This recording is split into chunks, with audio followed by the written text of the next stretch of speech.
First, on energy markets, the presentation we had from Acer, as Pascal just said, confirmed that we have a more encouraging picture on energy in relation to a few months ago.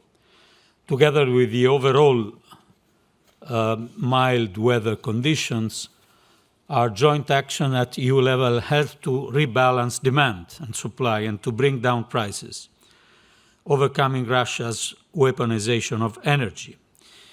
A few figures that we discussed.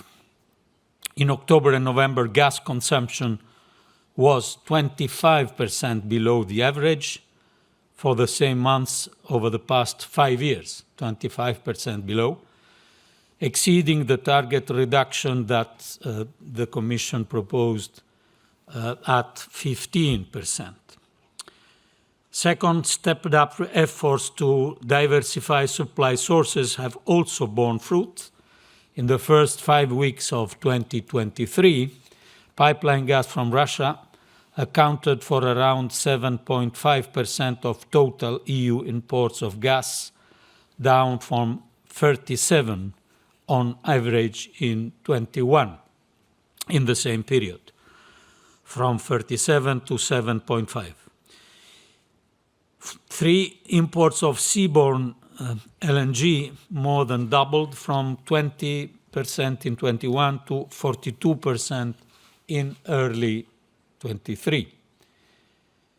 And finally, along with lower prices, these developments have left gas storage level at around 75% of capacity, only marginally below their level at the beginning of the heating season, and at a higher level than in previous years. So the decline in energy prices should allow governments to gradually phase out energy support measures and make the remaining ones more targeted. And we encourage them to do so. There is a narrow window of opportunity in the coming months to improve the quality of measures, phasing out first the costliest and less efficient ones and those that are not benefiting the more vulnerable. To be clear, we are not yet out of the woods, as we say. Energy prices remain well above the levels seen in recent years and may remain volatile, while supply shortages might re-emerge in the coming months. This is why we intend to put in place a joint purchasing tool no later than the end of this quarter to support the filling of gas storage ahead of the next filling season. The Commission will also come forward with a proposal to reform electricity market design to address energy price volatility while preserving security of supply, delivering affordable electricity, and bringing the benefits of renewable generation to citizens and businesses. And of course, REPowerEU is there to support reform and investments together with the RRF to reduce our reliance on fossil fuels. On the labor market, we also had an extensive discussion. The labor market remains resilient. 6.6% is the euro area unemployment rate, and it is an all-time low, while activity and employment rate have reached all-time highs, 79.5 and 74.4, all-time highs. This resilience is at least partly due to a success of our policies, includes those supported by the SURE instrument, which prevented during the pandemic the destruction of many jobs.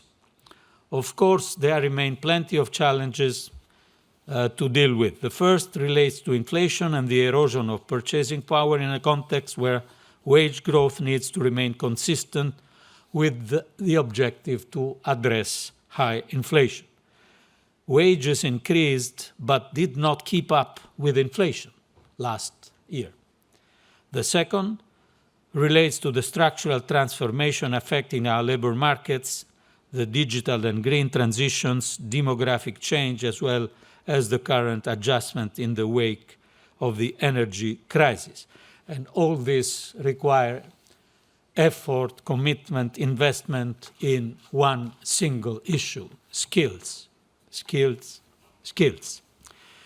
Lastly, this afternoon, we presented to ministers the main messages from our winter economic forecast, which I presented this morning. And this forecast, as the president of the Eurogroup just said, shows a somewhat better picture than we expected last autumn. Somewhat better than our previous forecast, much, much better than the discussion that we had in summer. We all remember discussions were about deep recession, blackouts, stagflation. Well, the outlook is different. We can now be confident that the euro area will avoid a recession this year. Cautious confidence, as the president said, or confident caution, which is the same. But these are the data. And we are forecasting inflation to fall more quickly than previously expected, despite the fact that core inflation is still slightly increasing. To be clear, better than expected doesn't mean good. There was something like this kind of discussion in Davos, as those that were there may remember. So we are not saying that we are ahead of a period of extraordinary growth, but for sure we have to consider that the situation is much better than expected. And my final point is, as always, that the outlook is, as always, also policy dependent. That's why it's necessary for us to coordinate and to show again resolve and ambition in developing common responses to the challenges we have to face. Thank you. Now it's Pierre.